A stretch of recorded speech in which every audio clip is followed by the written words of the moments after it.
Hey everybody, it's Hussein Kabani, your favorite broker. Today, we're going to tell you where the market is going. Exactly where the market is going. The simple answer I have for you, I don't know. And if anyone else tells you they know exactly where it's going in the short term, I don't think they know either. This is a question I get a lot, and especially around these times, is like, hey, where's the market going? How's the market doing? I think it's a great question. Don't get me wrong. Okay. So I think it is good to know where the market is, where it's going, what factors that we see affecting the market at this time right now. But ultimately, guys, I really can't say this enough. I think real estate is a very long-term investment. Okay. I like real estate a lot, but for a long-term investment, we're not day trading real estate. So of course, we have to know where the market is going and what it's going to do and what factors affect it, like I said. But if you're going to be looking to time the market in the next 3 months, 6 months, 1 year, it's a very difficult thing to do. And there's so many different factors that can happen and to influence the market. So I personally think, and this is my approach, if you're out there speculating on real estate, I'm happy for you guys. And I wish you guys the best of luck. But that's where I feel the most volatility is as well. You could definitely do really, really well, or you could get left holding the bag. And it's not going to be fun in that situation at all, because there's a lot to lose if you do end up on that end. I'll be the first to say I've been definitely wrong.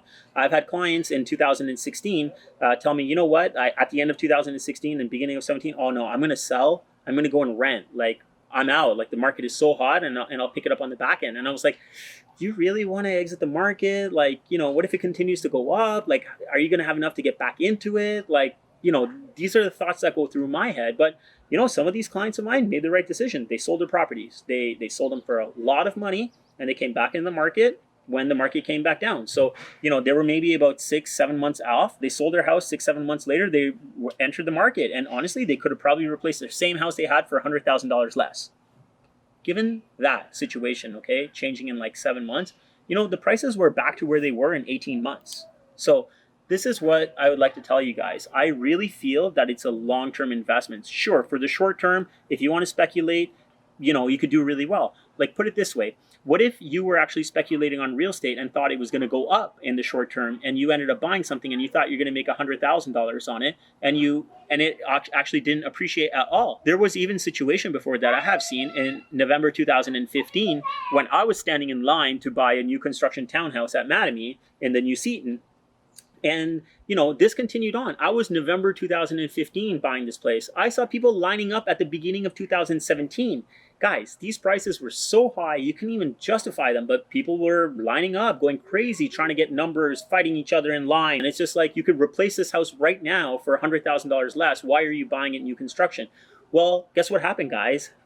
Middle of 2017, the market was down, and these guys were stuck. The home builders, if they needed to sell, they were already reducing their prices, so they needed to get rid of this. I'm going to keep this short as possible, but I really, really believe that you have to know where things are going. But if you're going to invest in real estate, it has to be for a long-term investment, okay? And I'll be very honest. I like to buy real estate with the idea that I'm not selling it.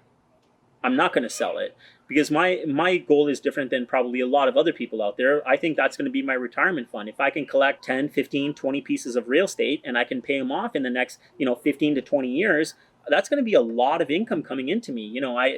You guys can do the numbers, okay? So that's going to be a lot of income coming in. There could also be opportunities where you've bought this one piece and, you want to sell it because you can make X amount on it and move on to the next piece. Maybe down the line, I have a couple of townhouses. Maybe I'll sell these 2 townhouses and maybe I'll end up buying a 10-unit building. I'm not sure, but my whole idea is going to be to move the money around within real estate. And the other thing is that was from an investment perspective, but even from living perspective, you want to go in and you want to have your home and whatever. And I think we have to look at it the same way, okay? What I like to tell everybody is this: you got to have some checklist. And I think the basic checklist of everything is this: the location. So the location has to work for you, of course, okay? You got to look at the price. How much is this going to cost me? How much is my mortgage payment going to be? How much is my property tax? How much is my utilities? Overall, what is my expenses against this property? And then you got to look at your job, okay? And say, hey, do I feel like I have a stable job? Am I an employable type of person? Then I would say, go ahead and purchase this real estate. Because if you're purchasing for a 5-10 year period, I really think that all of the stuff that kind of happens in the middle, you're going to be able to just see a straight line kind of go up. I've been buying real estate, I would say, for the last 16 or 17 years. I've been buying since I was 21. And I've always had the approach of keeping it long term. I've never really bought anything and said it's going to be a short term. Now, mind you, my first condo I had, I sold it within 3 years. And you know what? My situation changed. My job improved. I was making more money and I wanted to get into a different area. The second place I bought into at Yonge and Sheppard. So that was a really nice condo. It was hip. It was nice. But the space started to get small and I really wanted a detached house. So my situation changed. I held that condo for almost 5 years.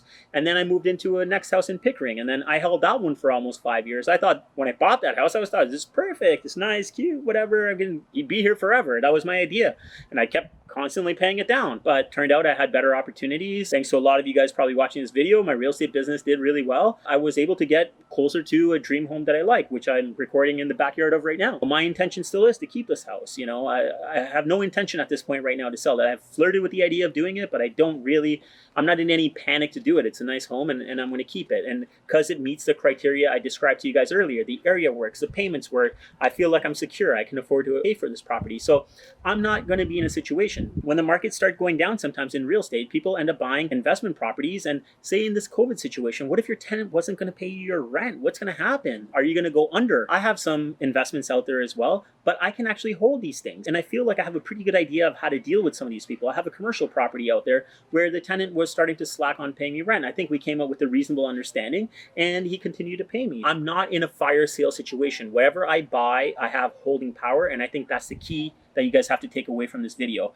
Ultimately, real estate is a long-term investment, and I believe the way to win this one is you gotta have holding power. If you guys have any questions about the market, where it's at right now, give me a call, send me a text, leave me a message, comment, PM, whatever you guys have to do, get a hold of me. Until then, remember one thing, guys, get Cabani, get sold. Sell it, sell it, sell it, sell it, sell it, sold.